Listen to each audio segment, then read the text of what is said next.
একজন জন্মঅন্ধ বাবা, সে জানে না আগামীকাল ঈদ, তার মেয়ের মুখে সে কি খাবার তুলে দিবে। রাস্তায় প্রতিদিনই এভাবে বসে থাকে সে, একটু সাহায্যের আশায়। তবে আজকে তার অসহায়ত্ব যেন দেখার কেউ নেই, কারণ কাল যে ঈদ। তার বাসায় রয়েছে ছোট্ট একটি মেয়ে, যার জন্য এই অসহায় বাবা একটু সেমাই, একটু চিনি নিয়ে যেতে চান। মেয়েটা একটু মুরগির মাংস খেতে চেয়েছে, যদি একটু গরুর মাংস হয় তাহলে তো কথাই নেই। ওনাকে দেখলাম রাস্তার পাশেই চুপচাপ নীরবভাবে দাঁড়িয়ে বসে আছেন এবং কারো কাছে কোনো কিছু চাইছেন না, শুধু একটি থালা নিয়ে সে দাঁড়িয়ে আছেন। কারণ সে যে জন্ম থেকেই অন্ধ।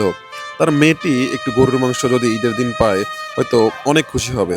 সে আসেও তার মনের মধ্যে বাসা বেঁধেছে, এমনটি সে আমাকে জানালো। এবং সে বলল যে কালকে ঈদের বাজার কী দিয়ে করব তা আমার জানা নেই। অতঃপর আমি তাকে সামান্য কিছু পরিমাণে বাজার করে দিলাম এবং একটু অন্যভাবে তাকে দেওয়ার চেষ্টা করলাম সামান্য কিছু পরিমাণে টাকা।